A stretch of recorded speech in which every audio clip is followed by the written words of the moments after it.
Alors, on parle d'écoterrorisme, les gens de COP de France ont tendance à parler d'agroterrorisme. C'est très difficile finalement de mettre un seul terme pour décrire l'ensemble de ces mouvements contestataires, militants, qui tournent au sens large autour de l'environnement. Mais à la base de ce phénomène, ce qui est important de percevoir, c'est pourquoi est-ce que depuis quelques années, on voit se multiplier des actions de ce type. Alors les médias s'en font l'écho, vous l'avez vu notamment à travers les actions de L214. Eh bien, je crois qu'on est vraiment dans un phénomène de société nouveau qui se fonde sur 3 éléments. Premier élément, nous sommes dans des sociétés où la recherche du sens est de plus en plus importante. On dit que nous sommes des sociétés en perte de valeur, mais de plus en plus d'individus, avec la fin des idéologies, avec la fin du pouvoir de la religion, recherchent évidemment à donner un sens à leur existence. Deuxième aspect, on est dans des sociétés dans lesquelles il y a de plus en plus de temps libre. J'entends par temps libre que les jeunes rentrent plus tard dans le monde du travail parce qu'ils ne trouvent pas nécessairement un emploi immédiatement. Beaucoup d'individus ont du temps libre à cause du chômage pendant leur vie professionnelle. Et troisième aspect, une fois qu'on est en retraite, vu que l'espérance de vie ne cesse de s'accroître, il y a aussi beaucoup de temps libre. Et vous voyez déjà, quand on met bout à bout la recherche de sens et le temps libre, eh bien, ça veut dire que les gens ont vraiment du temps à occuper et que la recherche du sens prend 2 fois plus d'importance. Puis le troisième phénomène qui caractérise nos sociétés, ce sont les technologies de l'information et de la communication, qui permettent à des individus isolés, seuls, qu'on soit en Bretagne, en région parisienne ou dans le Languedoc, eh bien, de se connecter à des idéaux, à des groupes, à des mouvements d'opinion qui peuvent prendre naissance à l'autre bout d'un autre continent. Donc si on met bout à bout ce qui caractérise nos sociétés, la recherche du sens, la volonté d'occuper son temps libre, parce qu'il y a de plus en plus de temps libre, donc c'est-à-dire le désœuvrement, plus la possibilité d'accéder par Internet et par les réseaux sociaux à des tas d'individus, on a là finalement les 3 fondements d'un système qui explique pourquoi toutes ces micro-causes, on parle même de micro-idéologie, connaissent aujourd'hui un tel retentissement. Parce que tout ça concerne en fait 5 grands types de causes, principalement. La première, c'est ce qui nous intéresse le plus ici, ce qu'on appelle l'animalisme, les défenseurs des droits des animaux. La seconde, c'est l'écologie. La troisième, c'est l'altermondialisme. La quatrième, ce sont les mouvements anti-avortement. Et la cinquième, je ne m'étendrai pas trop dessus, mais qui relève de la même logique et du même phénomène, c'est l'islam radical. Donc, sur l'ensemble de ces 5 grandes causes qui correspondent aujourd'hui à la matrice de tous les mouvements de contestation planétaire, on retrouve aussi ce triptyque recherche de sens, qu'on soit dans l'islam ou dans une forme d'écologie radicale, il y a la recherche de sens, le désœuvrement, il faut qu'on occupe son temps, on a besoin de trouver des idées, et puis la mise en connexion de plus en plus facile grâce à Internet et aux réseaux sociaux. Ce qui est particulièrement préoccupant aujourd'hui, c'est que, quelle que soit la cause, quel que soit le phénomène, on assiste systématiquement à une radicalisation de plus en plus rapide, à des montées aux extrêmes de plus en plus violentes et qui débouchent parfois sur le terrorisme. Alors, là aussi, par rapport à quoi est-ce qu'on peut expliquer ça? Eh bien, on mesure pertinemment que nous vivons dans des sociétés de l'impatience. Je vous invite vous-même à vous interroger sur cette notion, mais c'est vrai que de plus en plus, dans la société de consommation dans laquelle nous vivons, dans la société de l'immédiateté, les individus, nous, avons l'habitude de ce que nos aspirations soient satisfaites rapidement. On n'est plus du tout dans des sociétés de long terme. Et donc des mouvements contestataires considèrent et veulent et font tout ce qu'il faut pour que les causes pour lesquelles ils se mobilisent, les idées pour lesquelles ils se battent, obtiennent un résultat rapidement. Et quand ça ne va pas assez vite à leurs yeux, eh bien très rapidement ils passent à des échelons supérieurs, ce qui explique qu'on est de plus en plus dans des logiques de radicalisation, de violence, de médiatisation de plus en plus fortes. Et je vous donnerai de nombreux exemples tout à l'heure. Notre-Dame-des-Landes, par exemple, en est un. J'insiste sur ce point, cette société de l'impatience dans laquelle on vit amène d'ailleurs les pouvoirs publics à se dire que ça devient quasiment impossible parfois de développer des projets sur le territoire, parce que la somme des intérêts particuliers, des intérêts collectifs et la capacité de riverains à monter aux extrêmes pour empêcher une autoroute, pour empêcher un parc d'attractions, pour empêcher un lotissement, est de plus en plus forte. Je ne dis pas que ce soit infondé, hein, comprenez-moi bien, je ne juge pas pour l'instant le bien fondé des causes, mais je dis, voilà, quand nous sommes confrontés à ce phénomène-là, on se rend compte que cette recherche du sens, ce désœuvrement qui amène les gens à vouloir s'occuper, les nouvelles technologies d'information et la société de l'impatience sont finalement un terreau extrêmement fertile pour toutes ces causes. Encore une fois, je ne vais pas trop parler de l'islam radical, mais les deux qui nous intéressent, ça va être essentiellement l'écologie radicale et les animalistes. Deuxième aspect, d'où viennent ces mouvements essentiellement? Ce sont des mouvements qui sont nés dans les pays anglo-saxons, d'abord en Grande-Bretagne, puis aux États-Unis. Ils sont nés à partir des années 76, ils ne sont pas très récents en réalité.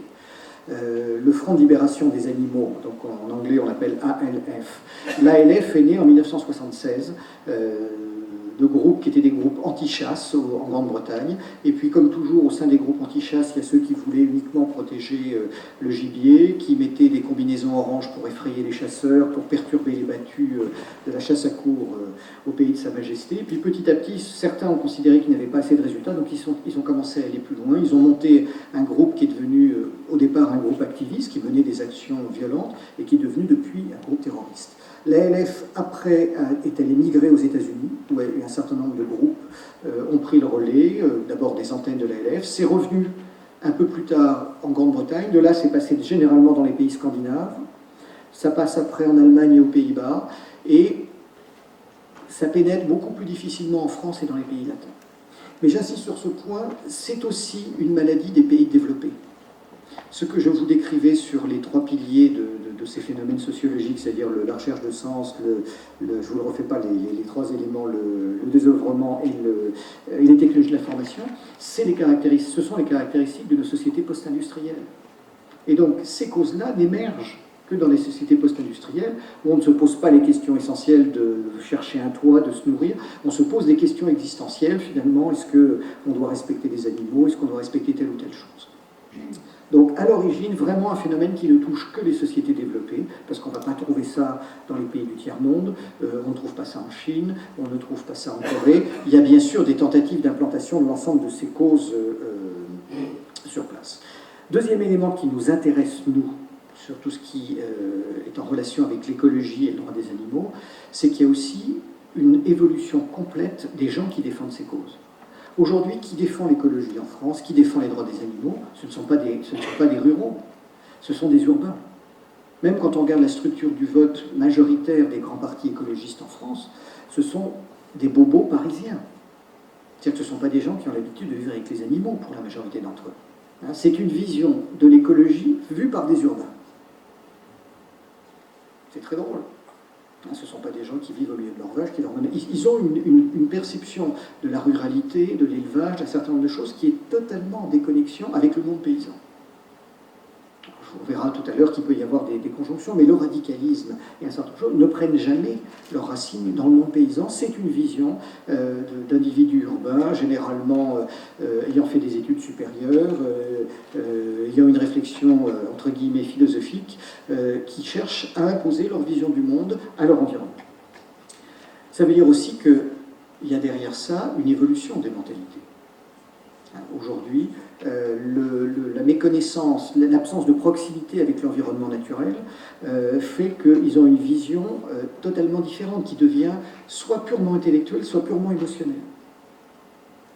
Pour eux, aujourd'hui, le rapport à la viande, le rapport à l'élevage, eh bien, ils le voient à travers une vidéo de L214 qui leur montre les abattoirs dans le sud-ouest de la France, ils le voient à travers des images prises dans la ferme des 1000 vaches en France ou dans les fermes allemandes qui sont encore plus importantes. Et donc, il y a directement cette relation entre qu'est-ce que nous montrent les médias, qu'est-ce que je vais manger moi dans mon assiette, en quoi ça se rapproche de ma démarche et de mes racines intellectuelles, mais ce n'est jamais une expérience fondée sur une proximité, une vie liée à, je dirais, à la ruralité et à la nature. Il y a quand même quelque chose qui est important, et j'insiste sur ce point, c'est que, quelles que soient les causes et quels que soient les mouvements, les idées sont légitimes. On a le droit de ne pas être d'accord avec eux, mais que ce soit défendre la planète et l'écologie, je pense que tous ici nous sommes d'accord. On va différer sur les modalités, donc les idées sont légitimes. La défense du droit des animaux, je ne suis pas pour la torture délibérée sur des animaux. Et là, encore une fois, l'idée est légitime. Les mouvements altermondialistes qui considèrent qu'un autre monde est possible, que peut-être notre société post-industrielle va droit dans le mur, qu'on est en train de devenir des consommateurs et non plus des citoyens, débat intéressant, idée légitime. Les mouvements anti-avortement, encore une fois, je peux comprendre et j'accepte que certains groupes défendent à titre personnel, en fonction de leur perception de la religion catholique notamment, que l'avortement est contre nature. Et puis dernier point, sur l'islam, je disais, je prends les 5 grandes causes, je comprends et j'accepte que des mouvements est une autre religion que la mienne. Et donc c'est ça qui trouble beaucoup l'opinion, c'est qu'à la base, quelles que soient les idées que l'on prend, il y a un fondement légitime.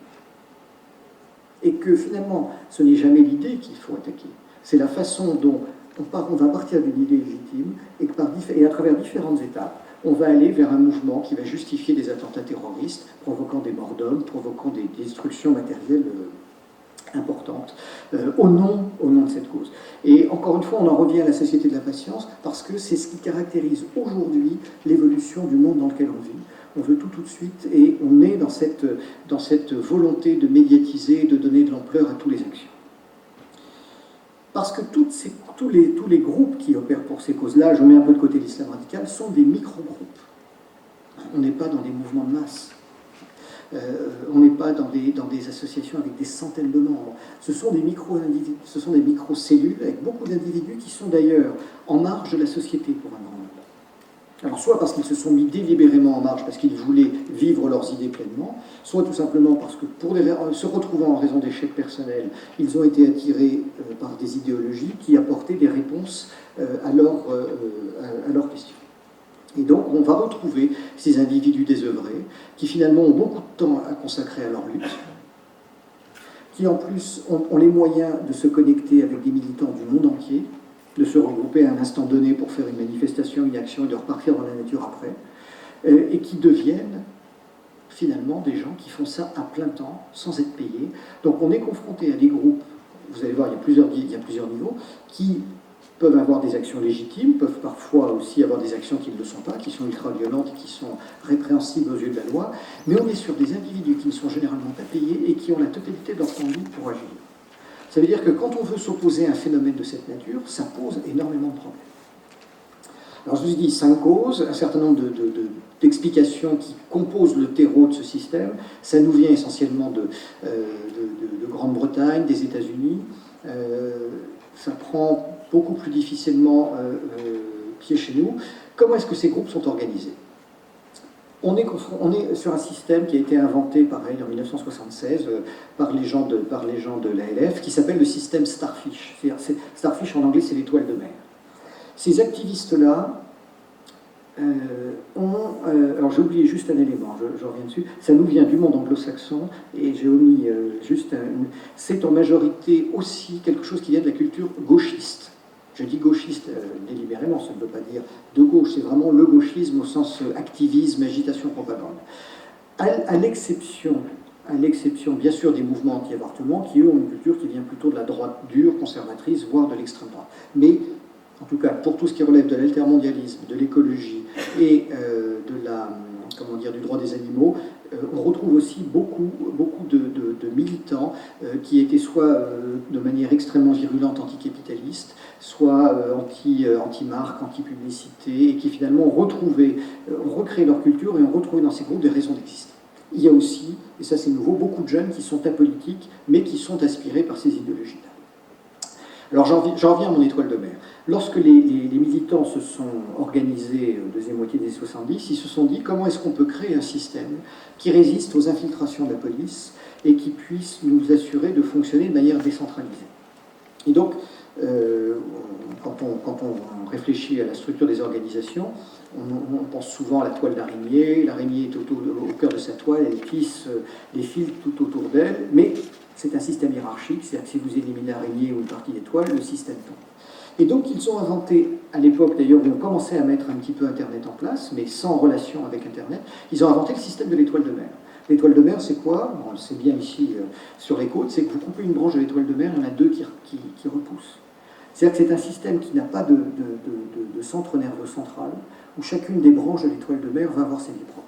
Et très vite, ils se sont inspirés de ce système en disant nous allons créer des groupuscules d'activistes, nous allons créer des cellules opérationnelles, nous allons créer des cellules militantes qui, finalement, vont toutes répondre à une même cause, mais il n'y aura pas d'organisation centrale, à la différence d'un parti, à la différence d'une organisation, on va dire, terroriste ou militante, comme il y a eu l'OLP, comme il y a eu tous ces mouvements-là.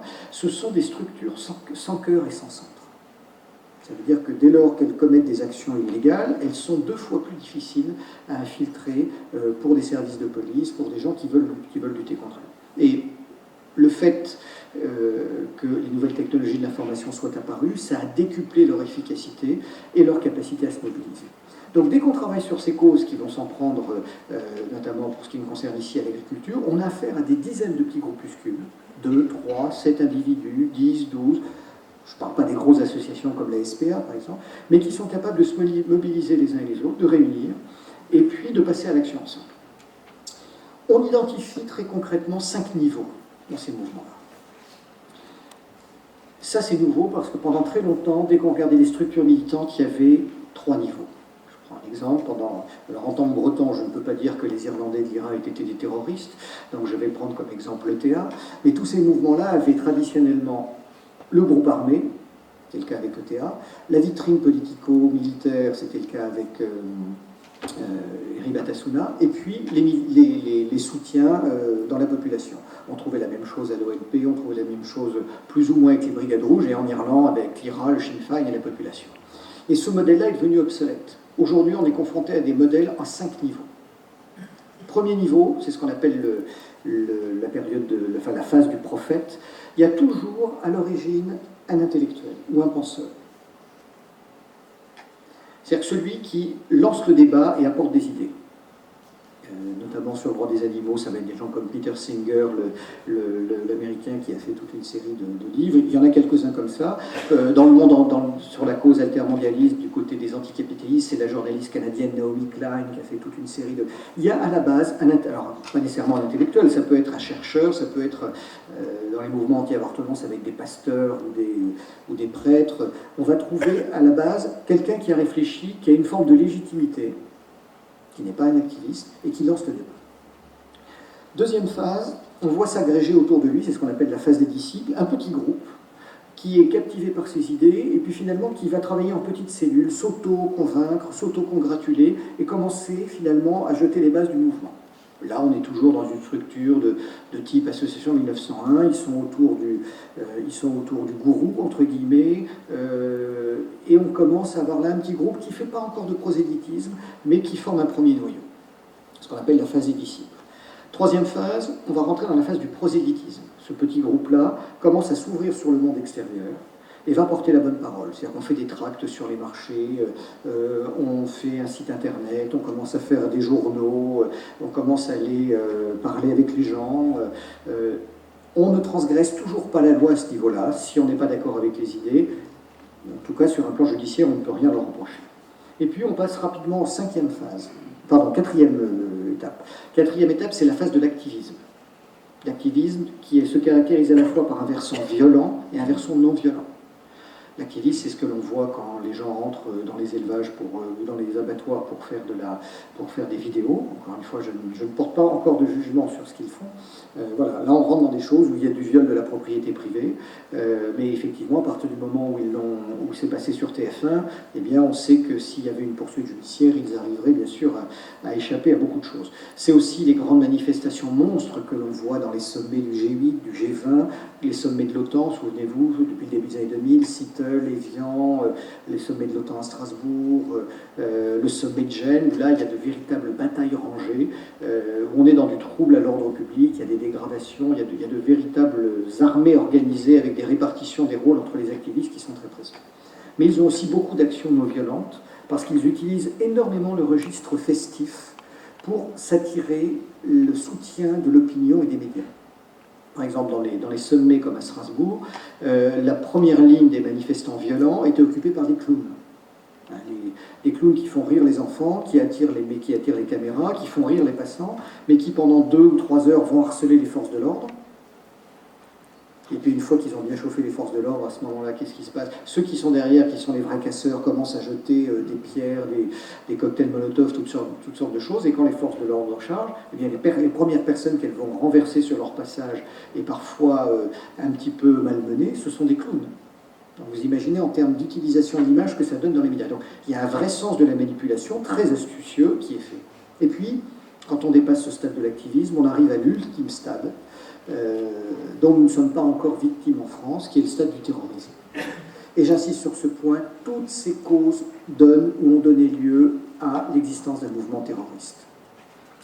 L'écologie radicale aux États-Unis a donné lieu à une trentaine d'assassinats, voire des tentatives de certains groupuscules de s'emparer d'une arme nucléaire pour la faire dans l'arsenal, dans les stocks de l'armée américaine, pour la faire exploser dans la faille de San Andreas, qui est la faille tectonique qui sépare ou qui réunit la Californie au reste du continent, pour créer une telle catastrophe écologique que l'objectif aurait été de faire comprendre aux Américains que tout le monde devait vivre dans des maisons en bois et ne faire que des barbecues et arrêter l'électricité, la voiture.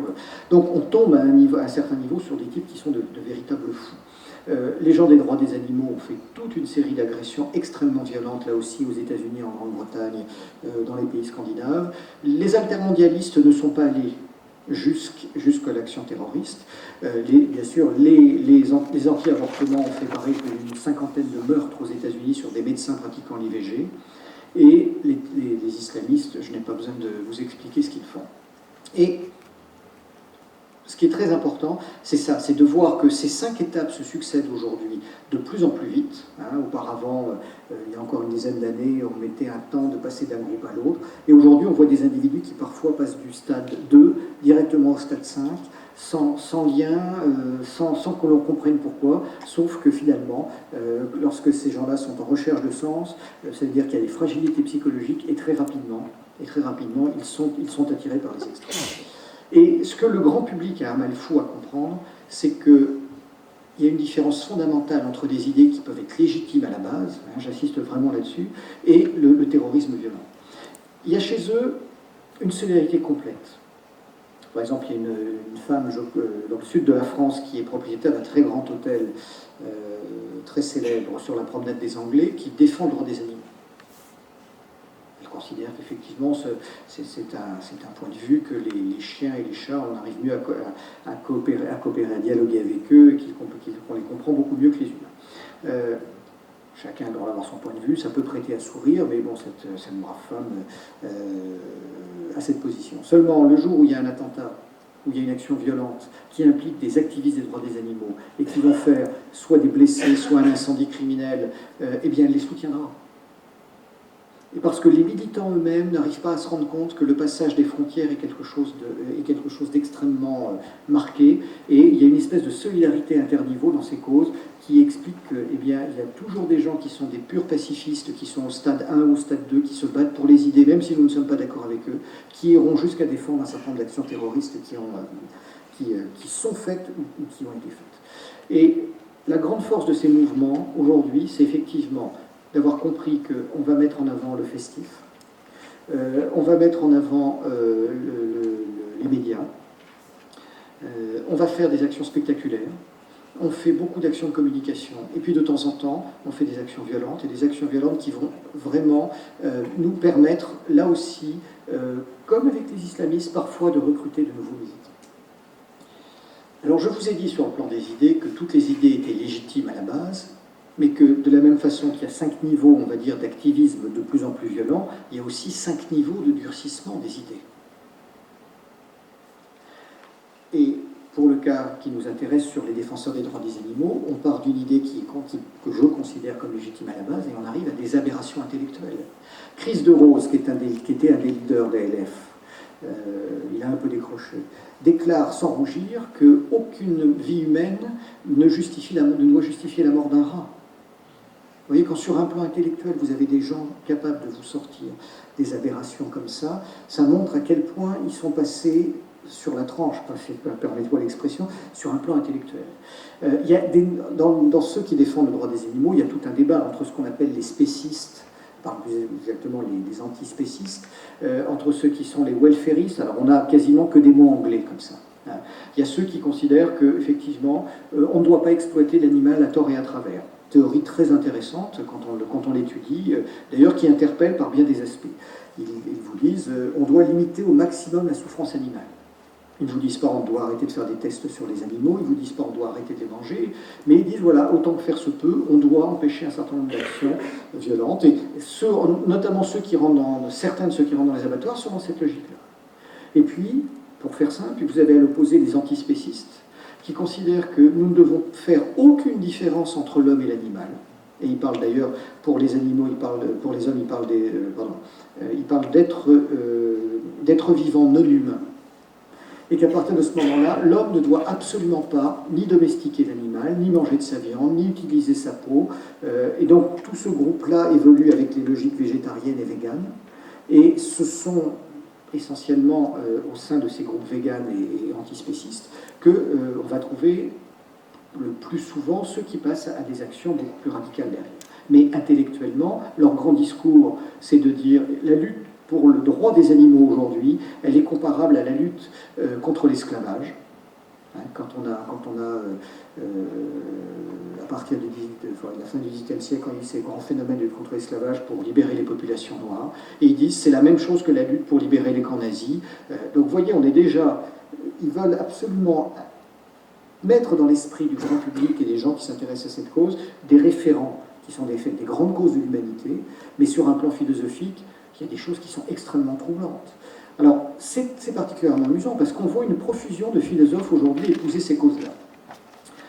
Moi qui lis régulièrement le Figaro Madame, vous voyez dans les premières pages du Figaro Madame, il y a toujours une page d'un jeune philosophe ou d'un philosophe qui évoque quelque chose. On voit se multiplier, on l'a vu, moi j'ai fait particulièrement attention ces dernières années, 6 ou 7 tribunes de maîtres de conférences dans une université, de philosophes agrégés, défendant ces idées-là. Je ne dis pas, encore une fois, que les idées sont mauvaises, mais on est dans un phénomène de société qui petit à petit se développe et qui à chaque fois vient de personnes qui sont des référents intellectuels, mais qui ne sont pas des paysans, ne viennent pas du tout du monde de la ruralité. Ces gens-là ne sont critiquables en rien, parce qu'ils ne sont pas ni les inspirateurs, ni les auteurs d'actes violents, mais ça montre que petit à petit, ça fait son chemin. Et il y a ensuite chez eux tout un débat. Il y a un livre qui est sorti en même temps que le mien, qui est le livre d'Émeric Caron, qui s'appelle Antispécistes, qui mérite d'être lu parce que, non, je ne vais pas apporter de jugement, mais c'est le parfait reflet d'une dérive intellectuelle qui part à mon sens de bons sentiments et qui effectivement vient vous déformer toute une série de faits pour vous prouver que leur idéologie est la bonne. Et il y a derrière tout ça, à chaque fois, une vraie volonté d'imposer les idées et de faire un véritable terrorisme intellectuel. Alors, ce qui est problématique avec l'ensemble de ces groupes, c'est que certains ont des actions tout à fait légitimes.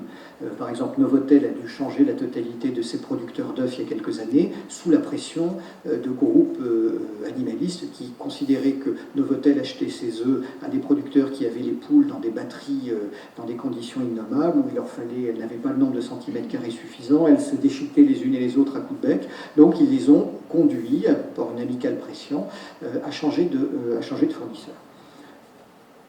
Je note, je ne dis pas que tout est... Je ne critique pas cette pratique-là, parce que je ne pense que tout n'est pas mauvais dans un certain nombre d'actions que mènent ces groupes qui, d'une certaine façon, peuvent avoir une attitude tout à fait positive pour notre alimentation, pour notre environnement. Mais petit à petit, ces choses-là se multiplient. Par exemple, on voit quelques tentatives en France des jeudis sans viande, parce que ces gens-là considèrent que nous mangeons trop de viande, qu'au-delà du fait de tuer des animaux pour les consommer, ils utilisent un autre aspect qui dit nous allons faire des jeudis sans viande. Bon, c'est très astucieux, parce qu'ils n'ont pas mis ça le vendredi, pour ne pas se faire accuser d'être des groupes chrétiens et de dire le vendredi on mange du poisson. Et il y a toute une série d'actions qui tentent d'être faites comme ça, qui s'accompagnent d'explications sur les méfaits parfois de la surconsommation de viande bovine ou porcine pour les jeunes. On est dans des logiques comme ça, que je considère à titre personnel comme assez insidieuses. Encore une fois, il y a la cause à la base, il y a le débat sur les idées, mais il y a cette façon de faire, où il y a cette volonté de changer notre système. Alors, je vous disais tout à l'heure, ce sont des choses qui prennent moins en France que dans les pays anglo-saxons, par exemple. En Belgique, dans la partie des Flandres, notamment dans la banlieue d'Anvers, il y a un maire, qui est un maire écologiste radical, qui a décidé de ne plus mettre de viande du tout à la cantine. Alors on fait du steak végétal, on fait du poisson, donc ça vous montre déjà que ce n'est pas non plus le pire des écologistes, mais il y a des choses comme ça qui s'installent de plus en plus dans le système. C'est intéressant, parce que, encore une fois, ça traduit aussi une évolution des mentalités. Si dans les années qui viennent, comme on le voit à un petit niveau, je regarde les chiffres, la population se met à manger de moins en moins de viande, à consommer de moins en moins d'aliments de cette nature, où on parlait avec François tout à l'heure du problème du lait, où on voit que les gens consomment de moins en moins de lait. Il faut que les entreprises, les acteurs que vous êtes dans cette activité le prennent en compte. Il y a des tendances de fond sur l'évolution des populations, on doit prendre en compte. Mais après, il y a aussi des volontés de manipuler qui existent par une minorité d'activistes qui sont prêts à faire largement évoluer les choses. Alors, je vais vous donner un autre exemple des dérives que l'on voit. Ces gens-là ont une démarche très, très astucieuse, parce qu'on a affaire à des individus très intelligents, et notamment quand ils ciblent les industries médicales, ils les ciblent pour deux raisons. Ils les ciblent pour les tests sur les animaux. Alors ils ont un discours qui est tout à fait défendable et à titre personnel auquel j'adhère, en disant n'allez pas ramasser des chiens dans les rues et faire des tests sur des beagles ou des chiens comme ça parce qu'ils présentent effectivement un certain nombre d'intérêts en tests médicaux. On est opposé à ça. Certains disent tant que vous faites des tests sur des souris ou des rats d'élevage, on l'accepte. Les plus radicaux vous disent même les souris et les rats d'élevage, on n'est pas d'accord. Deuxième chose, ils attaquent aussi beaucoup l'industrie cosmétique, parce que l'industrie cosmétique va faire beaucoup de tests sur les animaux. Et il y a une dizaine d'années de cela, ils avaient pris une très grande entreprise française, dont, mesdames, je suis sûr que vous utilisez tous les produits, qui avait un certain nombre de ces laboratoires aux États-Unis, et ils avaient fait une étude très intéressante. Ils s'étaient dit, quand on regarde l'évolution de la femme américaine, on voit qu'elle a aujourd'hui deux principaux postes de dépenses, qui sont d'abord les cosmétiques, et dans un deuxième temps les antidépresseurs. Alors, quel est le lien entre les deux ? Souvent, la femme américaine par rapport à la femme française, vu le style de consommation qu'elle a, elle n'est pas en 60, 90, 60, 90, elle est en 190, 160, 190. Donc sa surcharge pondérale. Et alors, ce n'est pas une plaisanterie ce que je vous dis. Et donc elle n'a qu'une obsession, c'est être aussi fine que les filles qu'elle va voir dans les magazines Vogue et autres. Bien sûr, elle n'y arrive pas. Mais dans un premier temps, elle va avoir un poste de dépense très important sur les crèmes amincissantes, sur les régimes. Et vu que ça ne marche pas, au bout de quelques mois, de quelques années, elle fait une déprime. Et à ce moment-là, on tombe sur les antidépresseurs, c'est le Prozac, c'est tous les médicaments qui sont liés au système nerveux central. Or, tous ces groupes qui se battent pour la défense sur les animaux, de manière très intelligente, disent, dans le premier cas, toutes ces crèmes amincissantes, tout ce travail cosmétique, il est fait en faisant des tests sur les animaux. Et dans un deuxième cas aussi, tous les tests des médicaments sur le système nerveux central, il est fait sur les animaux. C'est quelque chose qui jusque-là n'est pas idiot. Et leur grand discours, c'est de dire, écoutez, on considère que vous ne devez pas faire de tests sur les animaux pour des maladies que nous créons nous-mêmes. Certains disent, soigner les grandes pandémies mondiales, le sida, l'Ebola, le palu, si on doit faire des tests sur des animaux pour sauver l'humanité, d'accord. Avec la restriction uniquement des animaux que l'on crée, ou qu'on fait se reproduire pour ça. Mais inversement, ils disent, si c'est pour soigner des maladies que notre société de consommation a créées, nous ne sommes pas d'accord. Et ces groupes sont allés jusqu'à infiltrer les laboratoires de cette grande firme française aux États-Unis, d'y mettre des substances bactériologiques, en se disant les femmes vont acheter des crèmes de jour et des crèmes de nuit, elles le mettront le soir, elles se révéleront le lendemain avec de tels boutons et tels problèmes de peau que ça tuera la réputation du laboratoire, qu'elles arrêteront de l'acheter et on le fera aussi souvent qu'on va le faire. Ils ont fait ça sur des barres de chocolat, de céréales, parce que un certain nombre de tests avaient été faits sur les animaux, ou les lieux où l'entreprise fabriquant ça se trouvait polluer des rivières. Donc on est sur des gens qui commencent vraiment à porter, pour certains d'entre eux, atteinte à la vie humaine. Souvenez-vous, 2008, si ma mémoire est bonne, 2007-2008 ont été des années assez terribles en France. Ils ont fait, un groupe anglais présent en France, s'appelle l'Animal Rights Militia, la milice des droits des animaux, a annoncé qu'elle avait mis de l'eau oxygénée dans plusieurs milliers de flacons pour lentilles de la firme Ciba-Geigy.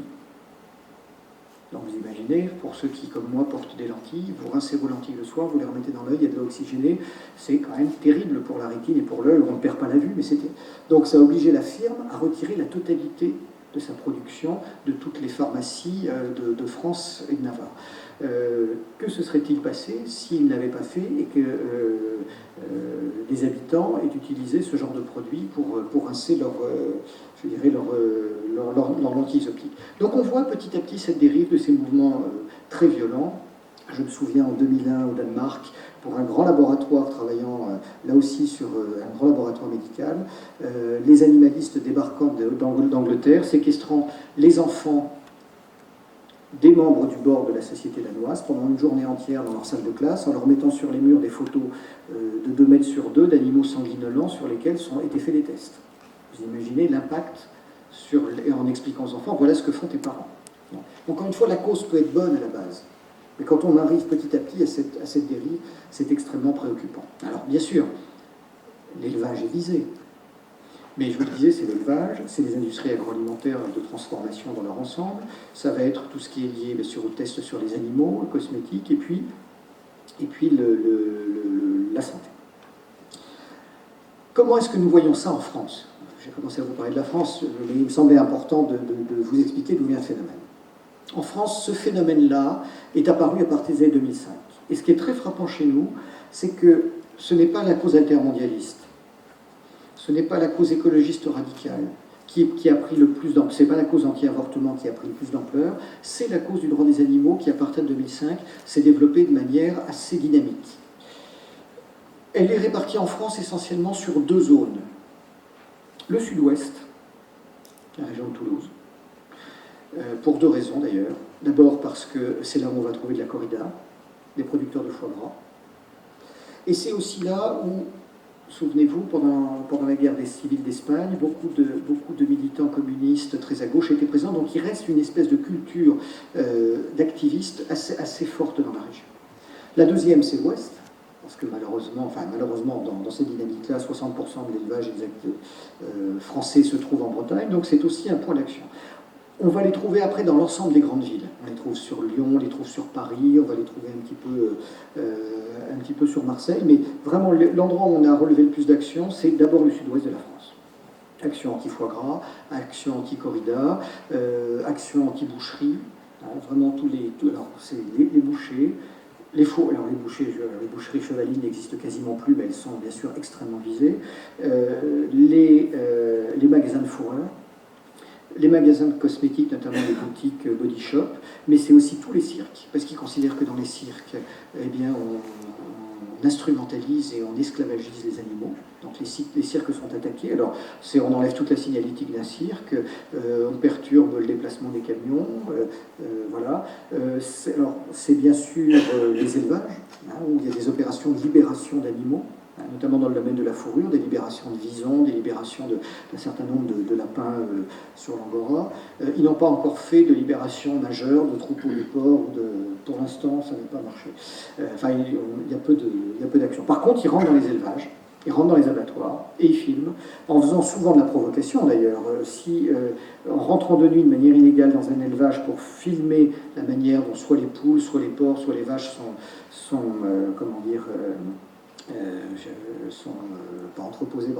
disposés. Ils attendent, si possible, qu'un agriculteur arrive. Ils en arrivent à l'altercation. Ils font en sorte de se faire frapper. Un deuxième collègue arrive, filme en caméra et vous met ça après le lendemain sur Internet. C'est-à-dire que non seulement on montre les conditions, entre guillemets, inhumaines dans lesquelles les animaux se trouvent, mais en plus on montre la violence de l'agriculteur contre le gentil activiste. Donc il y a une véritable stratégie de leur part pour modifier le pays. Je vous le disais, malgré tout, ça n'a pas atteint en France les extrêmes que nous avons observés aux États-Unis, en Bretagne, dans les pays scandinaves. C'est-à-dire qu'on n'est pas arrivé au stade du terrorisme. Il y a plusieurs raisons à cela. La première, c'est que nous sommes quand même le pays de la gastronomie, un grand pays d'élevage, un grand pays de chasseurs, donc ça fait partie de notre culture, et cet activisme écologiste ou droit des animaux qui est purement urbain, qui vient des milieux intellectuels, n'arrive pas à obtenir autant que dans les pays voisins l'assentiment de la population. Deuxième aspect, comme l'écologie politique, c'est quelque chose qui prend moins dans le monde latin que dans les pays anglo-saxons. C'est vrai que quand vous regardez les grands partis écologistes, les grandes causes écologistes, on va les trouver en Allemagne, dans les pays scandinaves, en Belgique, aux Pays-Bas. On ne voit pas du tout la même chose en France, en Espagne, en Italie ou au Portugal. Donc on a cette double caractéristique. Mais depuis 2005, on voit leurs actions se multiplier. Il y a eu un vrai pic dans les années 2008-2010 et ça semble aujourd'hui se stabiliser. Ça ne décroît pas, hein, mais ça se stabilise. C'est-à-dire qu'on a un nombre d'actions qui n'est plus en hausse depuis quelques années. Mais les actions les plus importantes ont eu lieu dans ces années 2008, où notamment les locaux de la firme Techniplast à Lyon ont été attaqués pendant la nuit, brûlés pour plus d'1 million d'euros de travaux, et par une chance extraordinaire, personne n'a été tué. Tout ça, pour l'instant, reste extrêmement préoccupant, mais n'est pas au niveau de ce qui se passe en Grande-Bretagne, où les mouvements ont fait des attentats à la bombe contre des laboratoires universitaires qui travaillaient sur les animaux, ou pour obliger une ferme de cochons d'Inde, ils sont allés déterrer le cadavre de la mère du propriétaire, et ils lui ont dit on te rendra le cadavre de ta mère que si tu arrêtes ton exploitation, où ils ont récupéré et séquestré un journaliste qui travaillait sur eux, qui les infiltrait pour voir comment ça marchait, ils l'ont marqué au fer rouge, les 3 lettres ALF pour le Front de Libération des Animaux. Parfois, quand ils rentrent de nuit dans les locaux pour faire de la libération d'animaux, ils enferment les vigiles dans les cages à la place des animaux, et on a quelques exemples où ils les marquent au fer rouge. Donc ça va très très loin dans les pays anglo-saxons. Très très loin. Aux États-Unis, comme en Grande-Bretagne, le Front de Libération des Animaux, comme le Front de Libération de la Terre, qui sont pendant écologistes, sont sur la liste noire des organisations terroristes, hein, au même titre que Daesh et Al-Qaïda. Donc on est face à des individus extrêmement violents, extrêmement radicalisés. À tel point d'ailleurs que le FBI d'une part, Scotland Yard de l'autre, ont créé des unités de police et de renseignement dédiées à cette menace. Que le gouvernement américain et le gouvernement britannique, c'est Tony Blair qui l'a fait en Grande-Bretagne, ont créé des lois spécifiques pour lutter contre ces groupes. Ces groupes ont été interdits, comme on a interdit Action Directe en France il y a quelques décennies. Ces groupes sont dissous et interdits. Il y a des lois spécifiques pour protéger l'industrie pharmaceutique, pour protéger l'industrie agroalimentaire, pour protéger les industries médicales qui font des tests sur les animaux, contre les agissements de ces groupes. Donc ça va beaucoup plus loin dans le monde anglo-saxon, et on est extrêmement vigilant à ne pas voir ces individus arriver sur le territoire français, parce que souvent c'est ce qui se passe, c'est qu'on va trouver un Américain, un Anglais, un Australien qui vient en France, qui structure autour de lui, qui arrive avec des idées, des méthodes, des projets, qui va structurer quelques individus, et ils vont passer à l'action. Si je reprends les 5 niveaux que je vous décrivais tout à l'heure, en France, pour l'instant on ne dépasse pas le niveau 4. Militants actifs, qui peuvent être des militants violents, qui peuvent faire des incendies, qui peuvent faire des dégradations parfois majeures, qui peuvent s'en prendre aux individus. On a beaucoup d'exemples de bouchers, de patrons de cirque, de patrons de magasins de fourrure, de patrons de sociétés cosmétiques qui sont poursuivis jusque chez eux. Leur maison est taguée, on brûle leur résidence secondaire, leur voiture a les pneus crevés, voire est brûlée elle-même. Ça va jusque-là. Mais nous n'avons pas aujourd'hui eu ni de sabotage, ni d'attentat majeur, ni d'assassinat au nom de cette cause. Vous dire que ça arrivera, je ne souhaite pas, mais malheureusement, on est dans un monde où tout est possible. Comment est-ce que nous réagissons par rapport à cela en France? Écoutez, on ne réagit pas beaucoup en réalité. D'abord parce que le phénomène n'a pas connu l'ampleur qui existe dans les pays voisins, et puis parce qu'il y a un vrai travail d'influence sur l'opinion qui existe de la part de ces organisations. Alors, organisations, niveau 1, niveau 2, tout à fait légitimes, sur lesquelles il n'y a pas de critique à émettre, mais qui, l'air de rien, ont construit énormément de relais dans les médias. Et dès que vous voyez un article, que ce soit dans les médias écrits, dans les médias audiovisuels, vous avez souvent, systématiquement, des choses qui défendent leur cause. À part Beck Beder qui de temps en temps écrit un article qui fait l'apologie de la consommation de viande, à part Jean-Christophe Ruffin qui a fait un roman sur le terme, à part quelques philosophes qui s'opposent à cela, 95% des papiers que l'on voit ou des reportages télévisuels que l'on voit sur cette thématique-là sont des témoignages qui défendent ces idées. Encore une fois, certaines de ces idées méritent d'être défendues, mais pas toutes. Et ce qui est toujours problématique, c'est que quand on défend les idées globalement, eh bien, on justifie et on défend les plus extrêmes d'entre eux. Donc, il y a effectivement un vrai courant de pensée dans un certain nombre de milieux journalistiques, dans un certain nombre de milieux scientifiques, à l'INRA, au CNRS, pour défendre ces idées-là, mais aussi dans les collectivités territoriales. Vous avez des ONG tout à fait respectables, comme PMAF, pour protection des animaux de protection et des animaux de la ferme, qui elle-même fait la formation des gendarmes qui sont chargés de venir vérifier si certains élevages respectent un certain nombre de conditions. Donc tout ça est bien, il faut effectivement que nos gendarmes soient formés, mais l'air de rien, de manière insidieuse, c'est une vraie entreprise aussi d'influence sur les pouvoirs publics pour faire croître leur cause. Alors, encore une fois, il est légitime quand on se bat pour une cause, quand on a des idéaux, d'essayer de la faire gagner. Seulement, ce dont on n'a pas suffisamment conscience en France, c'est que toutes ces causes ont donné vraiment naissance à des mouvements extrêmement virulents, extrêmement dangereux, qui passent jusqu'à l'action terroriste, et qu'aujourd'hui, rien ne nous garantit que ces groupes-là ne soient pas en train de préparer le terreau à des actions plus violentes. Alors, je fais juste une digression pour parler de la France. Ce que l'on voit partout aujourd'hui dans le monde, et notamment en France, c'est ce qu'on appelle l'interconnexion des causes, la convergence des luttes. C'est-à-dire qu'on soit altermondialiste, qu'on soit anticapitaliste, anti-pub, anti-marque, qu'on se batte pour le droit des animaux, qu'on soit vegan, antispéciste ou welfariste, qu'on soit écologiste, anti-OGM, anti-ceci, eh bien, tous ces groupes-là, finalement, sont inscrits dans un même courant. Ils veulent remettre en cause notre société au sens large. Et surtout, ils ont compris qu'ils ne pourraient faire gagner leur micro-idéologie que s'ils faisaient un front commun. Ce qui fait que quand vous avez des manifestations sur Notre-Dame-des-Landes, on va retrouver dans les groupuscules qui occupent Notre-Dame-des-Landes tout et n'importe quoi.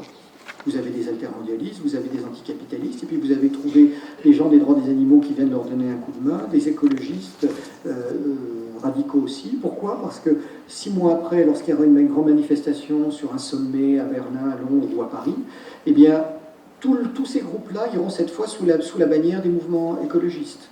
Un peu plus tard, s'il y a quelque chose qui doit se produire au nom du droit des animaux, on retrouvera tous ces groupes-là qui interviennent en soutien derrière les animalistes en particulier. Donc cette convergence des luttes, elle est aussi préoccupante, mais en réalité, le nombre d'activistes reste relativement mineur, seulement il s'agrège à chaque fois. Et je vous parlais de Notre-Dame-des-Landes, quand il y a eu les événements de Roibon, les événements de Sivins, qui sont des grands projets d'infrastructure où il y a eu aussi des grosses manifestations. À Sivins, c'est notamment où Rémi Fraisse, le militant, a trouvé la mort au cours de manifestations très violentes, dans lesquelles quand les gendarmes tirent des grenades, c'est qu'il y a vraiment raison de le faire, parce que la violence aussi ne cesse d'augmenter. On l'a vu d'ailleurs encore sur les manifestations comme la loi El Khomri. Eh bien, ce sont des militants de Notre-Dame-des-Landes qui prennent le quart et qui vont à Sivins ou à Roibon faire les fantassins de la lutte contre les pouvoirs publics ou les gendarmes. C'est-à-dire qu'il y a à chaque fois un mini-groupuscule local qui va structurer l'action, mais 90% des effectifs se déplacent. Et donc la crainte aujourd'hui, c'est de voir des effectifs venant de l'étranger orienter ces groupes-là. Ce qui me semble intéressant, pour finir, je termine sur l'absence de réaction des pouvoirs publics, pour l'instant, elle est assez patente. Il y a quelques années, il y avait en tout et pour tout 5 personnes au sein de la police qui suivaient ça en France. Il y en avait un à la DST, dans les années 2005, et il y en avait 4 aux renseignements généraux. Et je me souviens qu'il y avait une petite rivalité entre eux, parce que l'officier de la DST considérait que ça devait être lui qui suivait ces mouvements-là, puisque c'est des mouvements qui venaient de l'étranger, donc toute menace venant de l'étranger, c'était le contre-espionnage, et les gens des renseignements généraux se disaient non, ça se passe sur le territoire français, c'est à nous de le faire. Vous voyez, 5 personnes poursuivent un phénomène de cette importance en France. La gendarmerie, à travers ses brigades et surtout son bureau de lutte antiterroriste, surveille ces phénomènes-là de manière un peu plus précise. Ça a repris un peu d'ampleur deuxième moitié des années 2000, seulement aujourd'hui la pression pour lutter contre le terrorisme islamique est telle que les pouvoirs publics... Et on lutte d'abord contre le terrorisme islamique, et depuis quelques 18 mois, les services mettent aussi l'accent sur la lutte contre les mouvements d'extrême droite qui le voient se structurer, qui sont prêts à faire sur notre territoire des attentats contre les mosquées, voilà, et contre les musulmans. Donc ces deux groupes-là occupent 95% de l'activité de nos services, et aujourd'hui, des affaires comme Tarnac se reproduiraient, je ne sais pas comment les gérer. Tous ces groupes-là sont pour l'instant pas les plus dangereux qui soient, mais on les laisse se développer petit à petit sans peut-être les regarder de manière assez précise. Mais ce n'est pas une critique, hein. On sait pertinemment que les moyens accordés à la sécurité sont insuffisants. Inversement, je ne vois pas non plus beaucoup d'acteurs économiques prendre ça en main. Un certain nombre de syndicats professionnels avec lesquels j'ai travaillé depuis 4-5 ans commence à se poser la question, hein, qu'on soit producteur de foie gras, qu'on soit dans l'élevage, il y a un certain nombre d'études qui ont été lancées, de réflexions en amont qui sont importantes, mais ça reste minoritaire.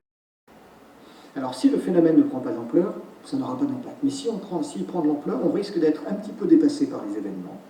Et je crois qu'il faut faire très attention à cela. Alors il y a deux façons de faire. Il y a effectivement, la coopération avec les pouvoirs publics. Hein, quand ça arrive, ne pas hésiter à en parler parce que, d'abord, même en termes de protection juridique et de statistiques, c'est important qu'on sache ce qui se passe sur le territoire pour bien identifier la menace. Deuxième chose, ça veut dire aussi qu'il faut que, notamment dans l'élevage, que les gens tiennent compte de cela. Si vous voyez, comme on le voit, s'il y a une évolution de l'attitude de l'opinion, qui est aujourd'hui un peu une ligne de force, ne pas le comprendre, ne pas l'intégrer, même partiellement dans son activité, c'est aller au-devant d'ennui. Je suis, à titre personnel, opposé à la ferme des 1000 vaches. Je trouve effectivement que les Allemands fassent ça, c'est une chose, mais et là on est en train d'agiter un chiffon rouge devant ces groupes-là. En plus, je ne pense pas que ça corresponde à une culture française, l'agriculture et autres. Voilà. Mais il y a de vrais problèmes qu'il faut avoir à l'esprit, parce que même si ces groupes-là dépassent les bornes parfois et qu'il faut réagir contre eux de manière extrêmement véhémente et virulente, ce qu'on ne fait pas toujours assez, il y a aussi des tendances fortes dans l'évolution de l'opinion dont on doit tenir compte. Et que je vous disais tout à l'heure, on est aujourd'hui confronté à ces urbains qui ont cette vision de l'écologie, une vision de l'animal qui n'est pas liée à l'expérience personnelle, qui est dans l'émotif, et qui finalement petit à petit occupe les médias et vont faire en sorte que s'impose petit à petit une idéologie, ou en tout cas une forme de pensée qui n'est pas celle des éleveurs, des agriculteurs qui sont tous les jours, je dirais, au cœur de ces réalités. Voilà ce que je voulais évoquer devant vous ce soir. Comment ce phénomène est né, quelles étaient ses racines sociologiques, c'est ce par quoi j'ai commencé, quelles sont ensuite ses origines géographiques et historiques, ensuite comment est-ce qu'il se structure, comment ça se passe en France et comment on réagit. Et je vais terminer sur un point qui est presque anecdotique mais qui est quand même très important. Nous nous posons la question depuis un an de savoir si finalement Al-Qaïda lui-même, Ben Laden et son équipe ne se sont pas inspirés de ces groupes-là.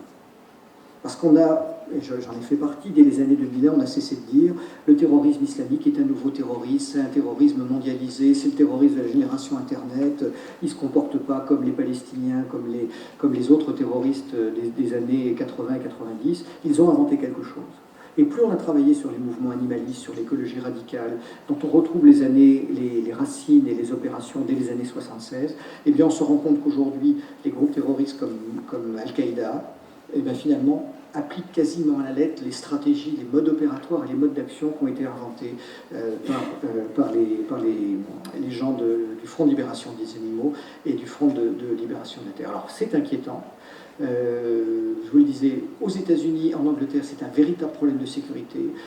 Ça ne l'est pas encore en France, mais c'est à la fois un problème de sécurité, ça pourrait devenir un problème de sécurité nationale, mais aussi c'est un problème de sécurité économique dans vos activités respectives.